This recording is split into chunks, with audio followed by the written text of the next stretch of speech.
Hello there and welcome to the News of 4 with me, Sabena Izuke, and with me, I'm Emmanuel Ezekiel. We'll go to our first story, which is focused on the handover where President now, Muhammadu Buhari, has assured all Nigerians that he will be a president for all, saying he belongs to all and not to one.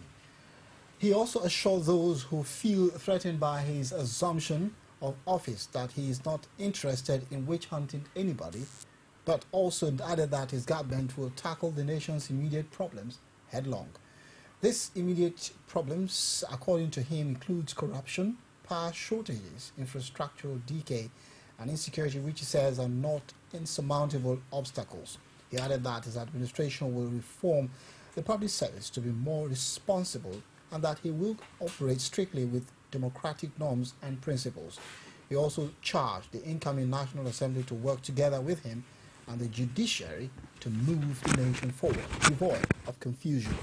President Buhari also asked for all hands to be on deck to propel the nation towards a future of shared prosperity.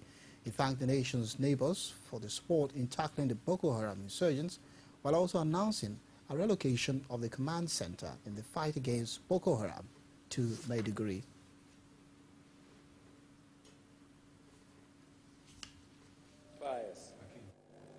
An eccentric and an orthodox preacher with a tiny following was given posthumous fame and following by his extrajudicial murder at the hands of the police.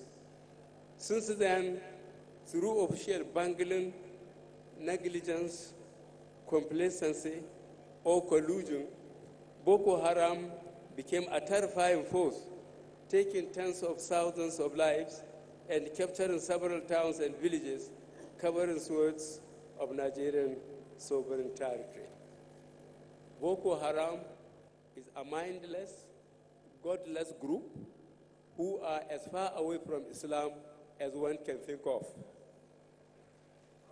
At the end of the hostilities, the national leader of the All Progressive Congress, Bola Tinubu, has described the taking over of governance by Muhammadu Buhari as a triumph of the resilience of Nigerians over broken promises and fraudulent representative governance. In a statement he personally signed on the occasion of handing over of power of Muhammadu Buhari, described all Nigerians as heroes of democracy. The APC national leader, in a statement which he tagged, "A new Nigeria is possible," said today will be recorded as the moment Nigerians were finally allowed to participate in democracy. He said after many false dawns, Nigerians will celebrate the true dawn of democracy, but not in a carefree manner. He described President Muhammadu Buhari as a dedicated public servant who would deliver the change Nigerians are yearning for, but also added that the path will not be easy. He urged all Nigerians to join hands with the administration of Muhammadu Buhari to move Nigeria forward. The Transition Monitoring Group, TMG, has called on the new administration of Muhammadu Buhari to embark on a total cleanup and overhauling of the Economic and Financial Crimes Commission, EFCC, and sack its present leader, Ibrahim Lamode. The TMG said Nigerians had lost confidence in the inability of the EFCC to prosecute the fight against corruption. According to the organization, the agitation became necessary because the EFCC currently had little or no value in the reckoning of Nigerians. Efforts to get the response of the organization's spokesperson, Wilson Iwujaran, proved abortive. And away from that, Akinwumi Ambode has been sworn in as the governor of Lagos State by the state chief judge, Oluwafunmilayo Atilade. Ambode, who won the Lagos State governorship election ahead his challenger Jimmy Agbaje, was sworn in at the Tafawa Balewa Square, Lagos, in the presence of his predecessor, former Governor Babatunde Fashola. And we'll bring you more of these details in a subsequent bulletin. Staying with swearing in now to Imo State, where the swearing of Imo State Governor Rochas Okorocha currently ongoing at the Dan Ayam Stadium, Owerri, where correspondent Ajibade Awofesal reports that the stadium was filled to capacity with residents and supporters of the governor. He gave us this update earlier.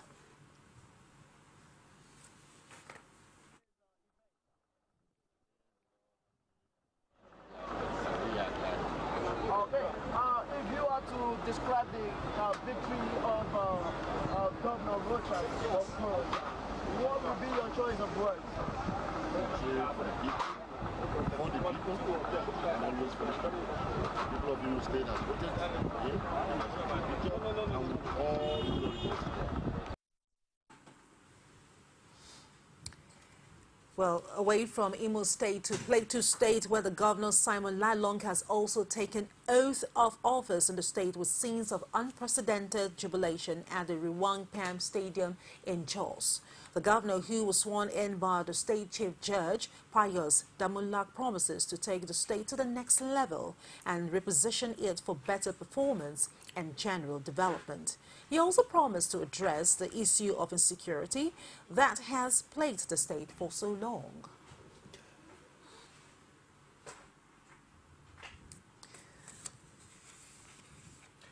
Well, staying with the promises and, of course, swearing in, Niger State Governor, who has just been sworn in, Sani Bello, has promised to salvage the state and reposition it for greatness. He stated this while delivering his inaugural speech at the Bako Kotangora Stadium in Minna, Niger State. There was, however, a mild drama at the inauguration was going on.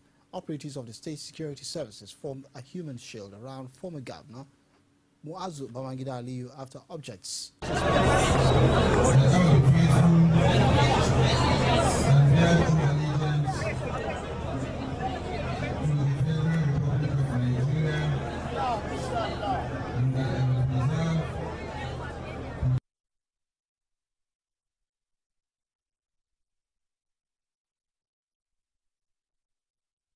Well, you've just tuned in. This is CoreTV News at 4.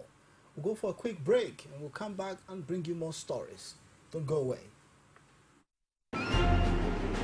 As news breaks, people don't let events pass without giving their comment or reactions. When the problem arises in society, these are the people that should be consulted. To cleanse the corruption in society, we are not to provide information for good life and also security of life and property in this country. The academic society have the loudest voice on this platform. Whether you call it a sovereign national conference or a national conference, it's just about the people of Nigeria. There should be a change in power. In any way they can do it. I think there's a script already. Every Tuesday at 8:45 p.m. on this station. From the Ivory Tower, a must-watch for the learning minds. Welcome back to the news. And for more information, you can reach us on any of our social media platform, and that's on facebook.com/CoreTV News. And well, better still on our Twitter. A Twitter handle at CoreTV News NG or a YouTube, YouTube.com. And youtube.com/CoreTV Libre Space and the news. And then we move on to Kwara State, where the governor Abdul Fattah Ahmed has taken oath of office for a second term in office as the state governor in the Metropolitan Square in Ilorin. The governor, after taking oath of office from the state chief judge, Ishola Bangbola, in his inauguration speech, promised the people of the state all-round development in the next 4 years.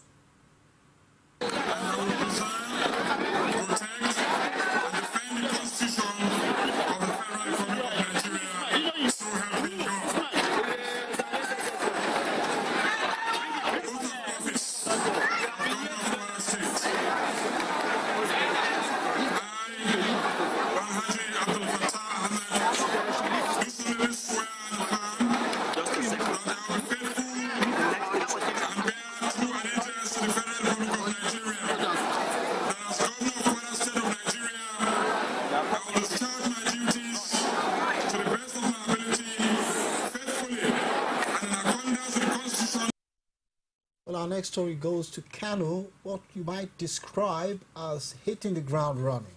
Governor Abdullahi Ganduje of Kano State has approved the appointment of Rabiu Beche as secretary to the state government. This is contained in a statement personally signed by the governor and issued in Kano. Beche is the immediate past secretary to the state government who was in the state's executive council dissolved on Thursday by the former governor Rabiu Kwankwaso.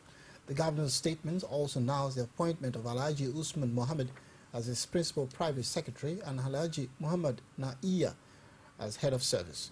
According to the statement, former director of press to Kwankwaso, Halilu Dantiye, has been appointed Director General, Media and Communication to the governor. It said that other media aides appointed where Alhaji Aminu Yassar as press secretary and Alhaji Bala Salihu as special advisor, print media. The governor, who congratulated the new appointees, urged them to be dedicated and be ready to serve the state selflessly. The appointments are with immediate effect.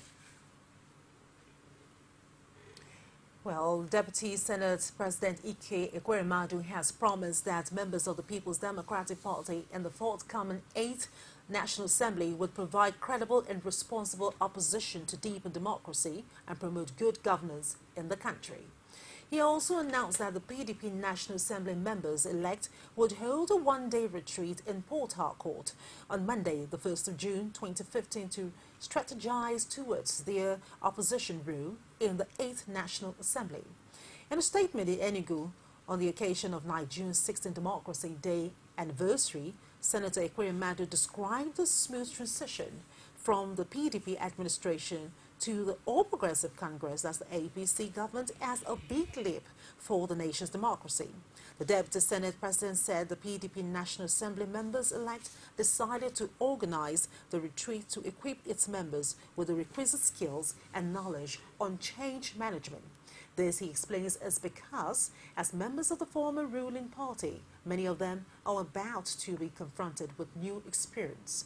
Ekweremadu stressed that the forum would hold the federal government accountable and ensure the Nigerians were not shortchanged by the APC administration. And with that expected meeting by PDP members in Port Harcourt, we'll go for a quick break. When we come back, we'll bring you sports. Sport news, where FIFA 209 members association decided on Friday whether to give Battler a 5th term as president. Just stay with us. You can now watch CoreTV News live from anywhere in the world on our website www.coretvnews.com. Click on Live TV on our website and watch us live. And welcome to CoreTV Primetime News. To follow us on Twitter, click on Twitter icon on our website. On Facebook, click on the Facebook and YouTube to see all our previous news production. You can also watch us live on YouTube. Click CoreTV, leave a space, then News. CoreTV News, a 24-hour news station.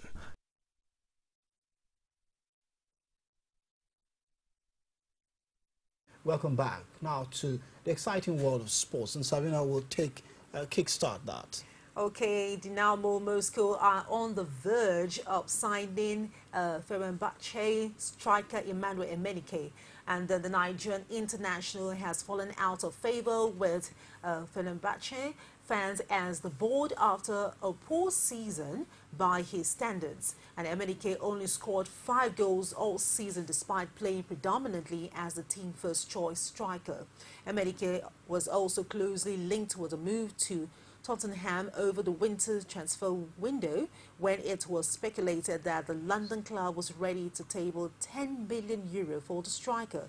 Qatar could be another destination for the powerful striker, according to Salah, who are managed by Turkish coach Bülent Onyang, are preparing a €50 million offer for the 20-year-old. The Nigerian international striker has scored only 5 goals in 34 league appearances this season in all competitions. Well, to another sports story, of course, the story has been unfolding with FIFA and controversy, where FIFA's 209 member international associations will decide on Friday whether to give Sepp Blatter, the current president, a 3rd term as president again. World football's governing body continues to reform from a storm of damaging corruption allegations, but the 79-year-old Blatter has already resisted calls to resign and insists he is the man to fix things. Blatter, who has been at the helm of FIFA since 1998, is being challenged for the presidency by 39-year-old Jordanian Prince Ali bin Al Hussein. Well, and still in sports, the Director General and National Sports Commission, Malam Al Hassan Yakmout, has congratulated Super Falcons forward Aziza Toshola for emerging the British Broadcasting Corporation Women's Player of the Year. Yakmut, who also congratulated the Nigerian Football Federation for assisting the player achieve the enviable feat, said Nigerians and the National Sport Commission are proud of the achievements recorded by Oshoala by this singular and remarkable feat. She has written her name and that of Nigeria in gold.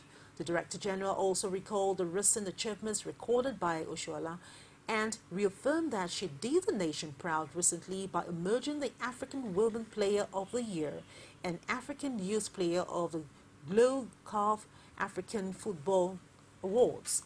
Oshoala was also named the most valuable player of the FIFA Under-20 Women World Cup in Canada for emerging the top scorer of the tournament. Yakmut then urged other athletes to emulate Azizat Oshoala by making the nation proud.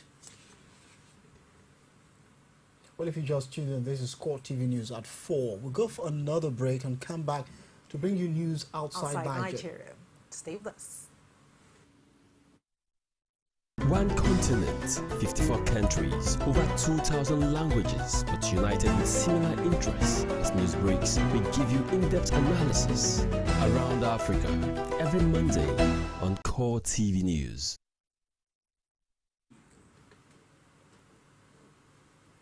Well, welcome back. And outside Nigeria, we're going to be giving some updates on FIFA. Of course, you know what's going on in the world. Emmanuel? Of course, the story is still focused on FIFA. And it's said that the two trending stories worldwide is FIFA and, of course, Nigeria's president and, of course, inauguration. FIFA President Sepp Blatter has condemned the action of individuals for bringing shame and humiliation on football in a corruption scandal. But he said that although many held him ultimately responsible for the current crisis in the game, he was speaking at the opening of FIFA's Congress on a day after 7 top officials were held in U.S. inquiry. And Mr. Blatter has faced calls to quit, but is seeking re-election Friday today. Many FIFA's major sponsors have expressed concern over twin corruption investigations by both the U.S. and Swiss authorities. Speaking at the opening ceremony of FIFA Congress in Zurich, Blatter said these events of the week had cast a long shadow over football. In his first public appearance since the scandal broke, he said, and I quote, "The actions of individuals bring shame and humiliation on football and demand action and change from us all." Well, even in the sports world, there is corruption. Absolutely. And this is a challenge that FIFA has been trying to fix. And maybe that's the call, that's the reason they call for the president, who has been there since 1998, to quit. But the 70-plus years old man is saying he's still fit to continue. Fit to continue. Well, that's it at the news at 4. And I am Sabena Izoku. I'm Emmanuel Ezekiel. Many thanks for watching. The news will return at the top of the hour. Stay with us. Bye-bye.